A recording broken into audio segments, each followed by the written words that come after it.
accounted for. On attendance. We're just missing Melissa. Okay.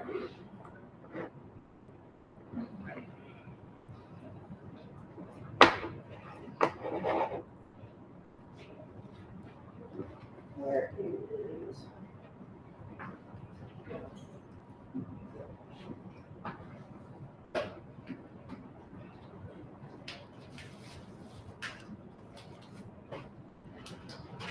is my little adapter for the USB? Yes.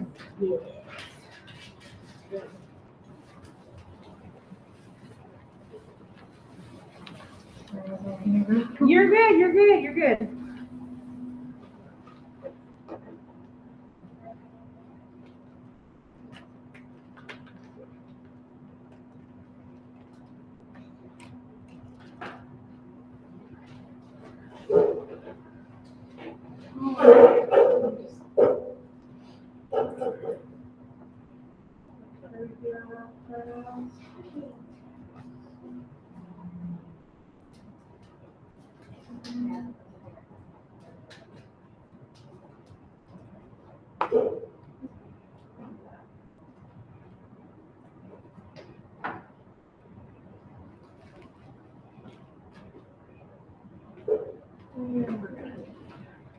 That one. Okay. All right, everybody, welcome back to class. I'm so happy to see everybody. Okay, so today we are going to do a couple things. I've got them written on the board. This is our agenda. Can somebody in the Google Meet just sort of yell at me and say, I see you, I hear you? Is it gone? I see you and I can hear you. Oh, perfect. I love it. Thank you, thank you. Gorgeous. Okay, so today we will be doing our stamps and rollers. I have adjusted the due date. They are not due till Monday of next week. So if you don't finish them today, don't stress. You got a little more time.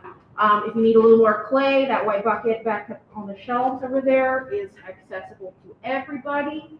However, like I said earlier, everybody needs to try to have their supplies, their tools, and their clay, etc. by next class period. So if you have any trouble getting those things, please reach out to me.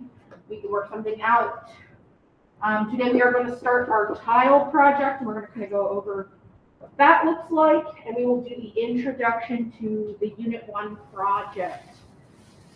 After we do that project, we're going to start that today, but over the weekend I want you to develop some sketches and have those ready to sort of like say, can I make this? Is this cool? Does this make sense? On Tuesday. And on Tuesday we're going to jump into making that project. We're going to do that for maybe the next 2 weeks. So, but also today we are going to do clay construction basics. So if you've never worked in clay or you're having a little trouble, we're going to go over how to coil, how to wedge, how to throw a slab, how to use the slab roller, which will make your life so much easier, and more. And more. So that's our plan for today. Pretty easy peasy. We're going to start, I think, with the Unit 1 lecture, and then we'll work our way up. Everybody cool? Everybody on the same wingspan, frame? Awesome. Love it. All right, cool.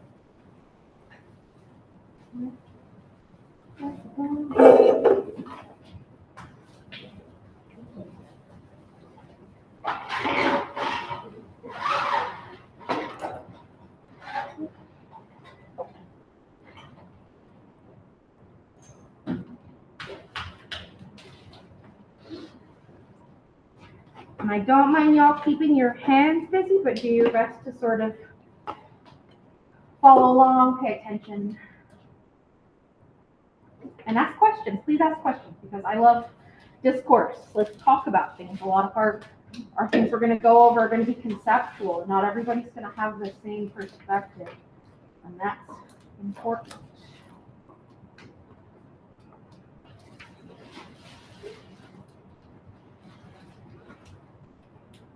All right. Can y'all on the meet see the presentation all right? Yes.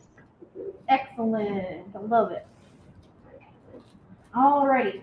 So our Unit 1 project is called Boxes for Memory. Boxes for Memory. So we are going to be constructing slab-built ceramic boxes, but they're going to be about memory.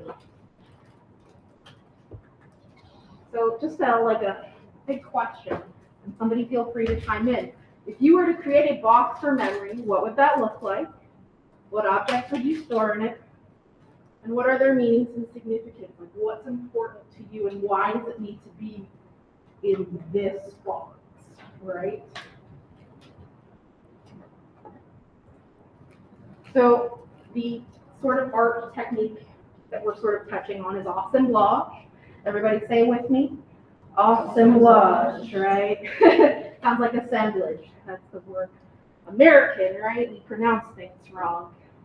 Assemblage is art that's made by assembling disparate elements, often everyday objects, scavenged by the artist or bought especially, right? So like grabbing things from the trash can, gluing them all together to create a figure, or a new house completely made out of styrofoam cups.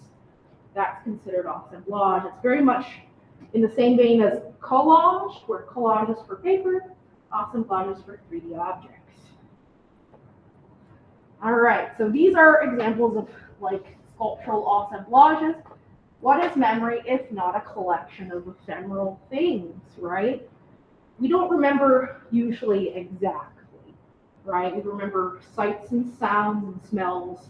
We can piece them together with thoughts, but memory is not like solid. It's not static. It moves and it changes as we grow older because we forget things or we load new memories in there, and so some memories become a little more distant, a little more vague. And a lot of the times we can like reach into everyday objects and say, remember the last time we had one of these Slurpees? It was you, me, and what's his face, and we were driving down the road, and all that memory was brought together by that object, right? Like you wouldn't have pulled that memory out of your storage bank without the Slurpee. So that's sort of what we are getting at. So on the left we have Joseph Parnell, and on the top we have Jasper Johns. Jasper Johns is one of our rock stars. He did that American flag, if anybody remembers correctly. All right. So somebody answer this question. How does a collection of objects that are seemingly innocuous create a space for memory? I'm opening up this to y'all. Think about it. What are your thinking thoughts? They're triggering. They are triggering, yeah. They trigger that feeling, that experience. Absolutely. Absolutely. All right. As people, we are often inclined to collect things. Does anybody in here have like a weird collection that might seem a little dumb to other people, but to you it's like the best thing ever? Yeah. Some of us collect rocks, some of us collect like bottle caps. They don't make sense, but they're important, right? Something about acquiring objects creates a sense of mental structure and stability. Boxes are full of structure and stability, right? So as we grow, we collect sentimental objects, so let us travel back in time to that memory. So why are boxes so perfect for storing memories? They have 4 walls. Memories are ephemeral, they're not tangible, so putting them in structural things allows them to live somewhere, right? Home, what are important structures have 4 walls? Homes, schools, your room, memento boxes, trunks to keep things fresh, Tupperware, right? The idea of being covered on all sides, like this is precious, this is protected. You can fill them and stack them, so it allows you to compartmentalize, organize your thoughts, or even your room. If you've got like a bunch of shoe boxes and you keep all your favorite sort of like photos in these shoe boxes. And you can pull them out when you need to, right? Historically, precious things are kept in boxes. Caskets, jewelry, sacred artifacts. We keep precious things in these boxes because we need to keep them safe, right?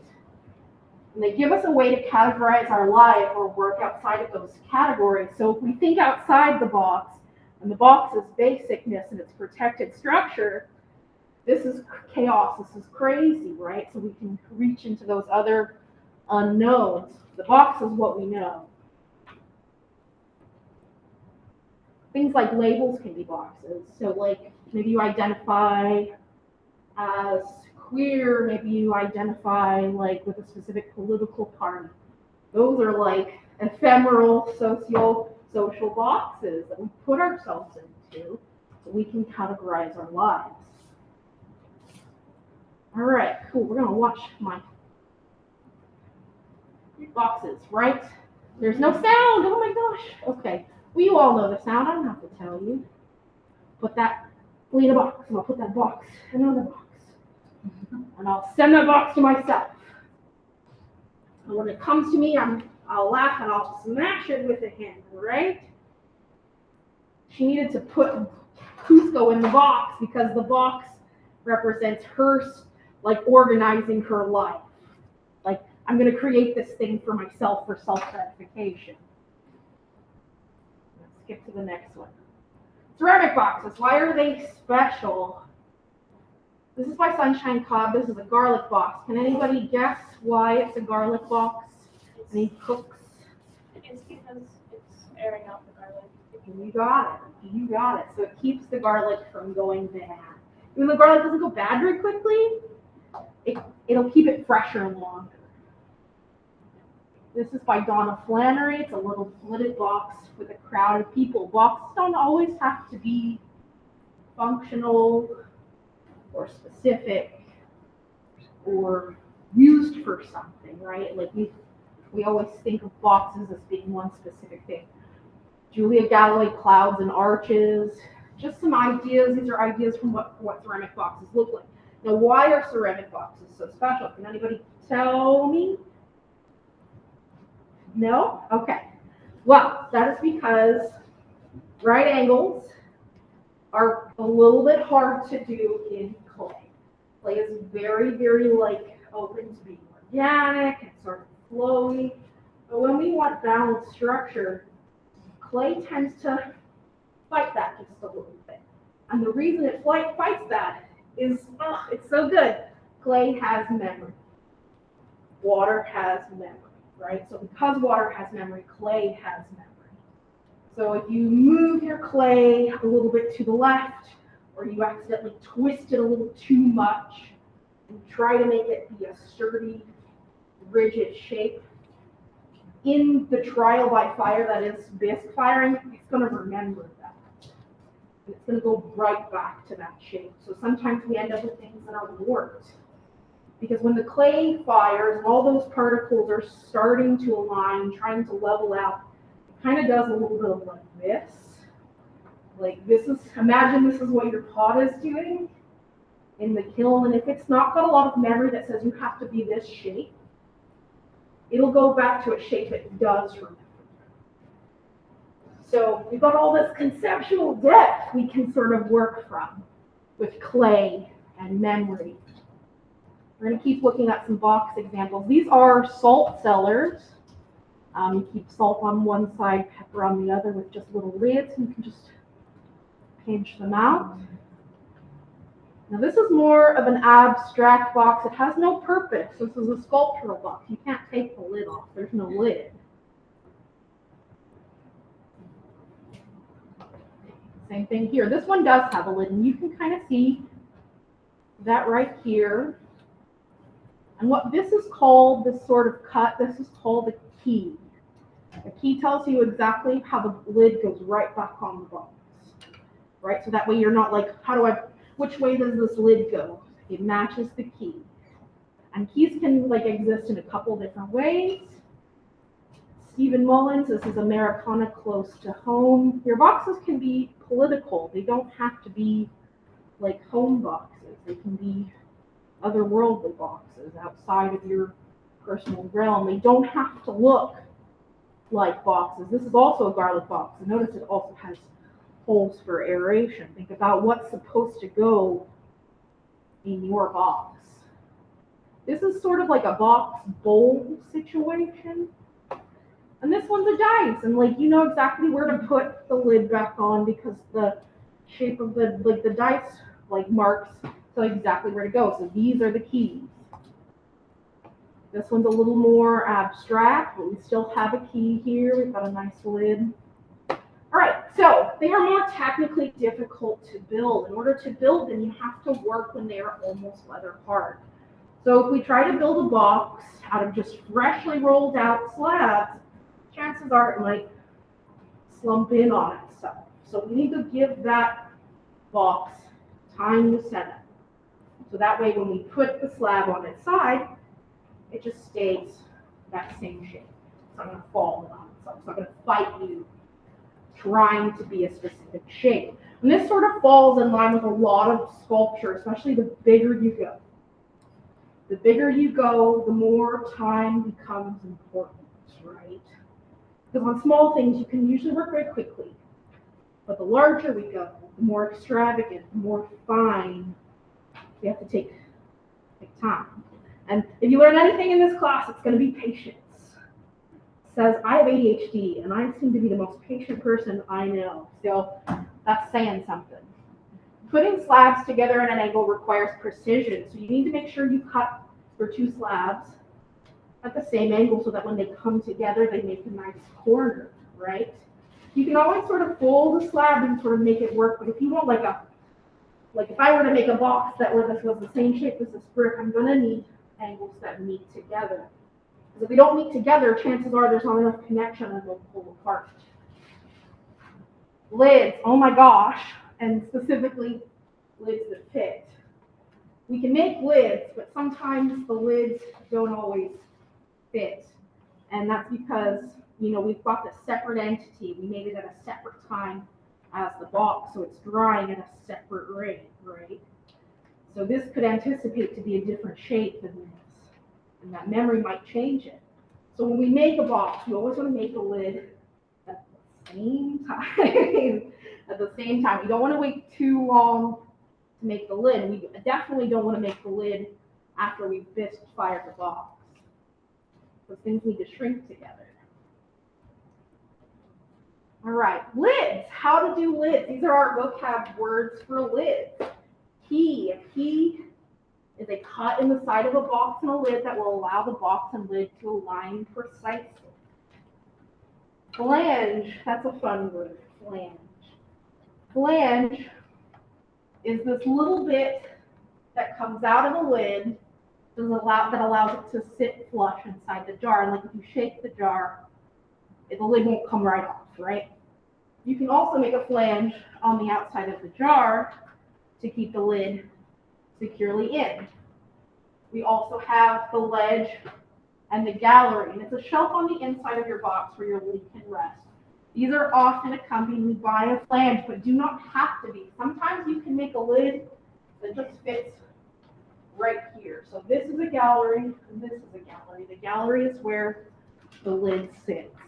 And you don't always have to have a flange, and you don't always have to have a gallery, but you have to have at least one of them. You do not always have to have both. All right, here's some examples of various ways to do lids. We've got a couple different ways. We've got a lid that caps the jar. We've got a lid that sort of caps that sits on the inside. A lid that caps that sits on the outside. We've got some traditional lids down here and some less traditional lids. This one, notice how it sits really nicely inside. That would be used for something like a kimchi fermenting crop. We would use something like that or something like this that we could use to create a watertight seal. So that way the stuff inside does not get exposed to external air. your lid might look something like this.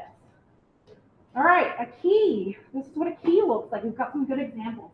Like I said, a key is a cut along the edge of the box that will line up to allow the lid to sit in a specific direction. It's going to make sure your lid always fits, right? Here's some fun examples. These keys are interesting because this one's got an external key and it slides into sort of a little sleeve, which that's a fun take on the whole project. All right, keep going. A flange. So this is what a flange looks like in real time. So this is an internal flange. This is sort of an external flange. Can anybody tell me what maybe this lid would look like just by looking at the flange and the base? Maybe like bigger, so that's a bit Yes, it would go around the edge because the flange is on the inside. All right, so keep going. Ledge gallery. So notice how usually they've just got a ledge. They're sort of more inset. So if you want your lid to be a little low profile, a ledge might be the right idea for you. Because it's not automatically saying, oh, this lid is an external part of the box. It's like, oh yeah, here's the lid, right? The lid goes here. We have advanced boxes. Ooh, this is where we get crazy. That's a hinge. You could make a hinge as long as you were to create hollow coils here for something for it to spin around, right? This is a different way to do a lid. This is like a bento box, creating compartments within your box. The big thing is with these, you were to do something with compartments, you need to make sure those compartments clear the lid, because if they don't clear the lid, if they're too tall, the lid's going to sit up off the box and it's going to look not so great. You can also do drawers inside of boxes. Create a box within a box within a box. You can create a compartment that opens up with a lid and a drawer underneath. Right? The possibilities are endless here. So let's talk about the technique we're going to be doing today. We're going to build a box in the style of trompe l'oeil, right? It is an art technique that uses realistic imagery to create the optical illusion that the depicted objects exist within 3 dimensions. In ceramics, that means we are going to make a box that looks like a real thing, right? And it is a real thing, but it's going to look like something that isn't clay. And clay has this really great, unique ability of pretending to be everything else. Clay can be everything and nothing all at the same time, right? Clay is the ultimate chameleon. It's the best material to create optical illusion. It can imitate so many textures and surfaces that the possibilities are endless. Here are a few examples of what clay can imitate. This is supposed to look like an inflatable balloon, right? But it's made out of clay. It can imitate wood, metal, skin, fabric, paper and cardboard, food, plastic, balloons, nature. This is just a small list of what we could touch on. Those are made out of clay, right? So those are boots made out of clay to look like leather, right? Like worn leather. And the big thing that made this work is that attention to detail. This is Stephanie H. Shi, and she creates food things, specifically food things about her Asian heritage, out of clay. And she uses specific decorating techniques to emulate the way the food actually looks. So we've got bags of rice, we've got pastries, and the pastries are glossy, but the plate is not, right? So playing with that gloss versus matte versus satin to get exactly what you want is going to be a big part of this project. This is another Stephanie Shi, and she used, this is called kintsugi, right? Like that's what it looks like. We're not going to do kintsugi, but it's a very popular thing. It's on all the social media. This is a cut by Tim Kowalczyk. He makes work that looks like industrial products, cardboard, spray paint cans. And the way he does this specifically is he rolls out the thinnest slabs possible. And he'll let that slab set up.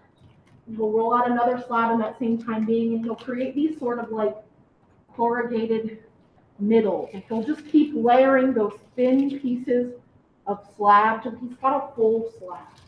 And then he'll build his forms out of that. So that way he can take a little piece and tear it off, and it looks like cardboard underneath.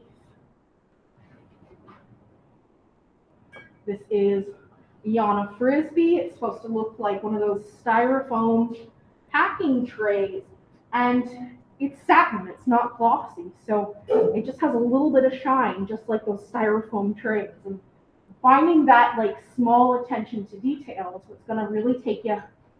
It's even got like the order number on the back. Youngjung Kim, Still Life of the West.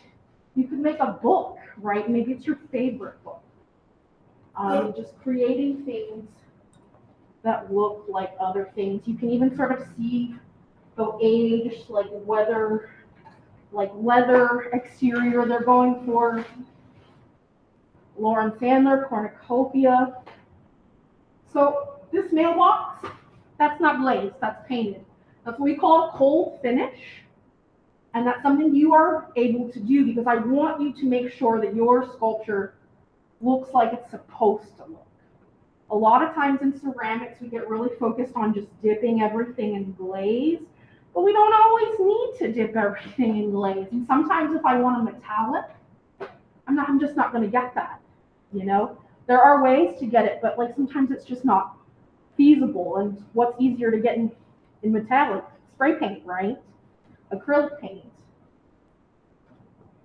This is another person who makes cardboard and industrial things, probably in the same way, but they are taking regular everyday objects, making them out of clay and elevating them, right?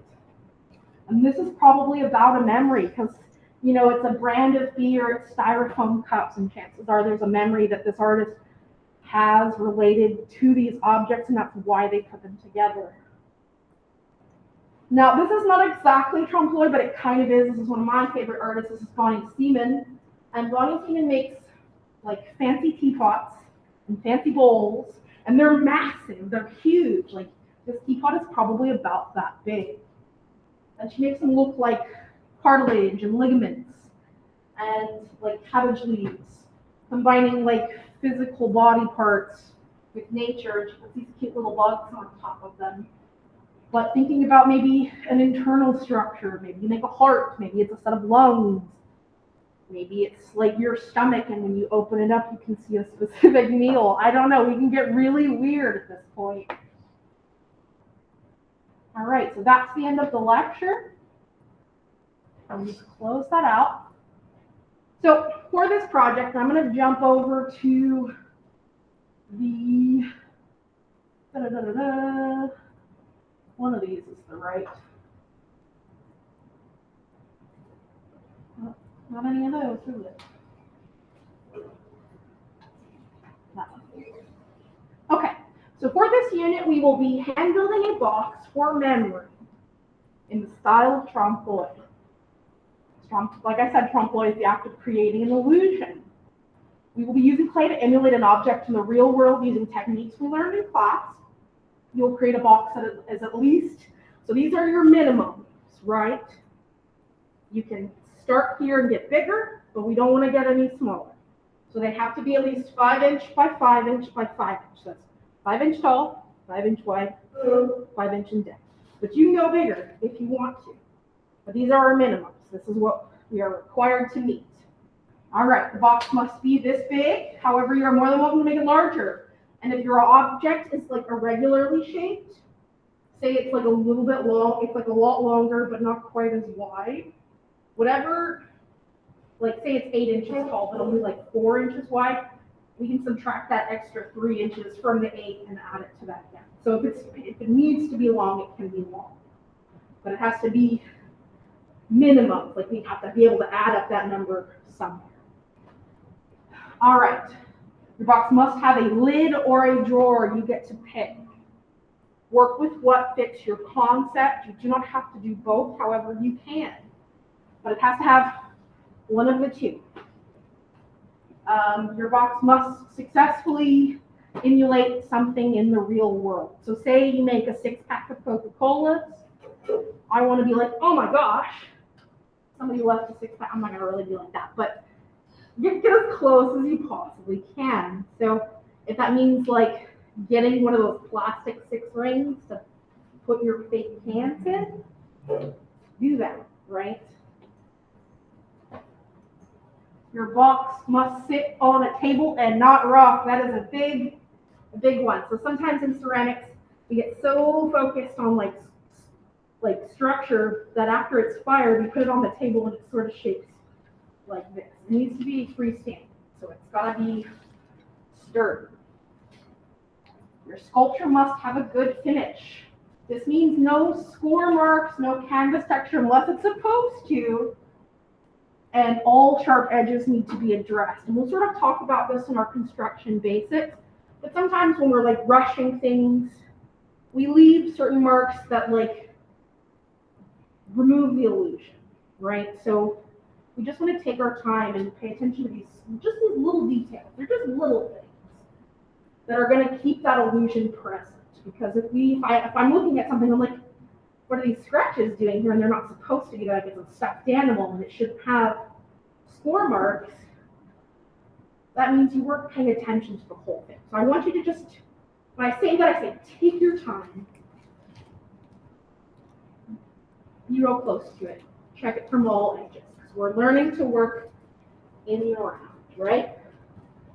All right, your box will be decorated using terra sigillata and iron oxide unless it doesn't need to. And we'll talk about that here in just a moment. And if the object is not naturally glossy, it may not need a glaze. However, if it does need a glaze, we'll glaze it. But we're going to play that by ear based on what everybody sort of ends up with. Right? The sculpture will be due on the drawing cart by 2:01, but I might adjust that. I might like sort of push it back.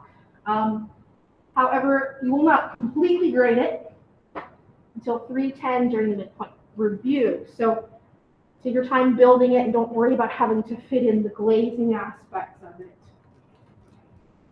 really fast. So when I say that, we're going to take our time. Take our time. All right. So some flexibility will be allotted. Any questions so far? No. All right, cool. All right, so by Monday, everybody should do some sketches for me. Think about what you're going to make. You don't have to get started on it today. You've got all weekend to sort of like mull over a good memory to sort of build, right? By Monday, you will need 3 thumbnail sketches. So those are little just 2-inch, 3-inch sketches of some potential ideas. And 1 large idea sketch of a final. So just take up a whole sketch. And you can do this digitally or you can do this on paper. I don't care. Both are viable options. And then you will need to submit 200 words about your concept. And I will open up this file to allow you to sort of just type in the box.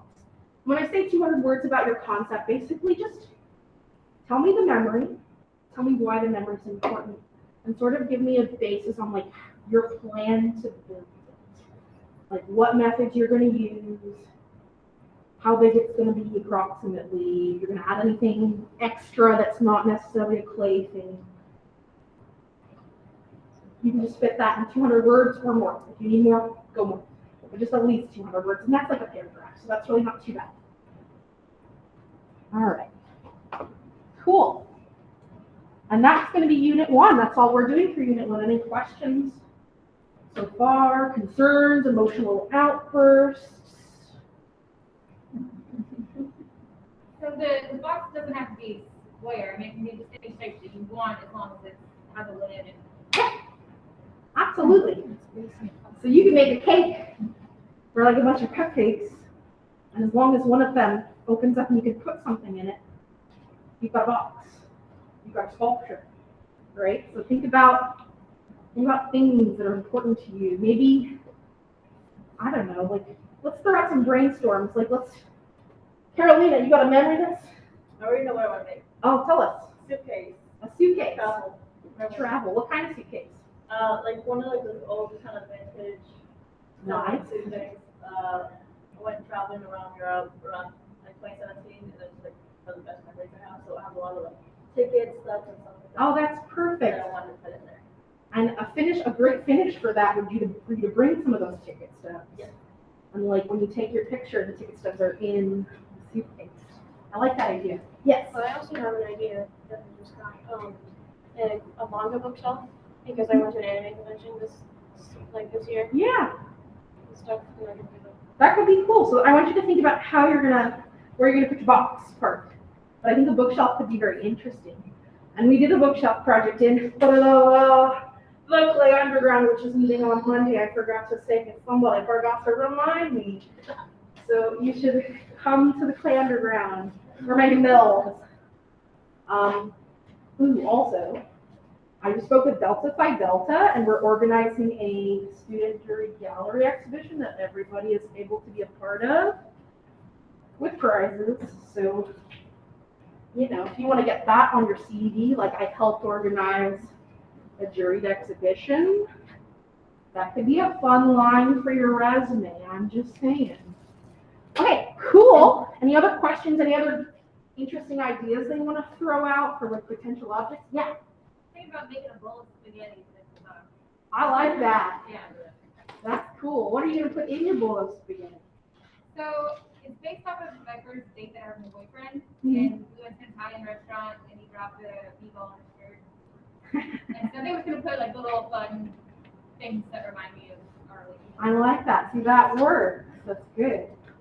Maybe make it like a little spoon. Anybody else got some cool ideas? Maybe like, okay, so do you know, like if you go to like Home Goods or like TJ Maxx, you know those like little fake plants that they have that they're kind of little, they look like succulents, Mm-hmm. like the little like fake ones, yeah. What if I could probably like do something like that and then put the leaves, because my plants died recently and I'm pretty upset about it. I'm a plant murderer, so I don't get upset. Oh, when no. I can't do And that. so I'm so sad I killed them. I mean, really, it wasn't me, it was the cold weather, if I'm being honest, Yeah. but I should've know, I taken just them lost in. two of my plants that were outside during the first cold snap. Dude, I took it so hard. Like I was crying, so I could like make it like a commemorative box of like all the flowers. R.I.P. Yes, and put Yeah. little plant pieces in there. That's cute. I like that. That's good. Mine is kind of in that same vein in that I want to do a seed box because last year I sold my house and I had to, and I have another house with no flowers, but they're coming. But I like worked for years to develop this, and it was heartbreaking. Like when you You, lose your plant. you can take them away, but you can only do But like I took some seeds and things that I had saved. right. And then other friends gave me, because my friends were, your plant friends are sad for you as well. And they gave me some seeds. And so I don't exactly know what it looks like in my head yet. No, take your time. You've got till Monday. Draw it out. Draw some ideas. Yes. I have an idea. Yeah. Yeah, that's what I would To make a recipe book box, make Yeah. it look like a recipe book, but big enough to hold the recipe book that me and my Nana created together. See, that could be very cool. Very cool. So over the weekend, draw some sketches out. Think about some concept things. And I want you to really think about what that finish is going to look like, because that's going to be sort of on our building plan, right? Is it matte? Is it glossy? Is part of it mixed? Are you going to use mixed paint? Figure out what's going to work and what's going to work well. Cool. So that's unit 1. All right. So we are going to look at the tile exercise real fast. So I sort of talked about the tile exercise last class period, and we're going to go over it a little more in detail. We're going to do some tiles today together as a group. That's going to be our exercise. So this is the first extension of the tile project. We'll complete this project in class, but here are the details. For this project, you will need to roll out 4 tiles. You're supposed to do it last Tuesday, but we're going to do it today, so no worries. And they need to be nearly leather hard, just not necessarily like super important. We can kind of work wet. It'll be all right. So we can do the exercise. They need to be at least 3 inch by 3 inch. And I say need to be, but they can be sort of like non-uniform shapes. They do not have to be little squares, but 3 inch by 3 inch is enough room for us to do enough work, right? So if you are like, man, I don't want to do a square, I'm not a square. I have a full of cookie cutters here that you can dig through when we get started. But they all have to have a hole on the top that's large enough for a small nail. Because at the end of the semester, we're going to try to mount these on a small board, and we're going to like label them. So that way you can go back to them within your practice. Say you're going to be a teacher, you know, you can put it on your wall and be like, here are some ways to make this and this. In clay, I've done this, I can show you how, etc. The same can be said, so these are we're going to talk about the glazing project and specifically making things beforehand. So for our glaze mixing project, our tiles will need to be bisqued. So I will pull out a bucket that's got a bunch of this white clay that everybody can sort of get at as they need. We're going to start reclaiming because we might not have enough initially. If you've got your own V-Mix, use it, that's awesome. But if you don't stress, I've got some. But rolling these out and getting these fired beforehand is going to save us a lot of stress. So if you've got a little extra time when we're in here, or maybe you're waiting for something to dry while you're working on your project, roll out some of this V-Mix and go ahead and cut your tiles for that project. So I've got the tile requirements over here. Now these we don't have to have until we start that project, we start mixing, but having them just done is going to save you so much like grief. So these are how many tiles we're going to make this semester. You're going to need 21 of those V-Mix tiles. And we'll talk about more what that means, but like just rolling out a couple large slabs, cookie cutting them out or slicing them out, putting your hole in, letting them dry, setting them aside until you need them, and just working on other things while we're waiting for other things to sort of set up can be helpful. For this unit, we're going to make 4 tiles. So we're going to get some of that Longhorn red. We're going to learn how to roll out a slab. We're going to cut 4 tiles for that. So we're going to do, that's what we're going to do today. But I'm going to suggest that everybody rolls out 6 and leave 2 blank. Set those aside because we're going to bisque those for this Myolica project, because Myolica is more of a, like it's an after process. We'll go over that then, but for today, we're going to roll out 6 tiles for this project.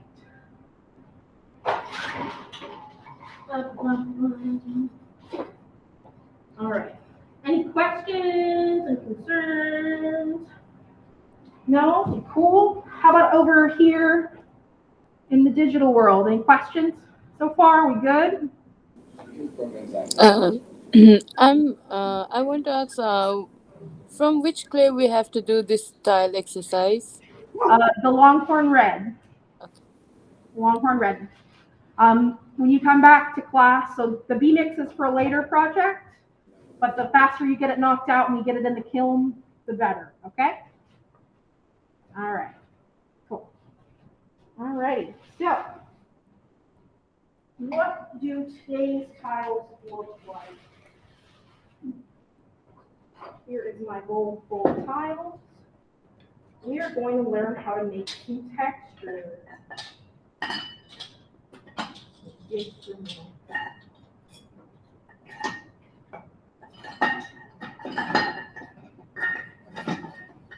I'm a little bit of a gremlin. I like that clanky sound. Okay, so I made 5 tiles because I did an extra technique that we're not going to like necessarily do, but you can do it anyway, so it'll be a little easier to see. I'm going to sort of turn on, I need to sort of move. I figured out this sort of issue. All right, move the camera. We're going to turn off the projection and come back over here.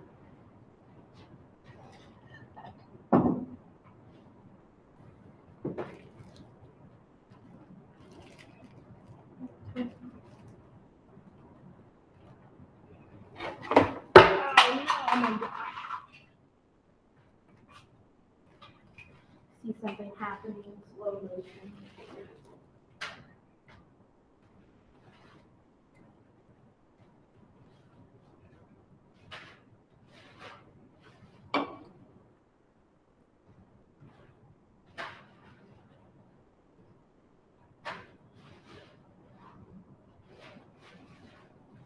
Stop screen sharing.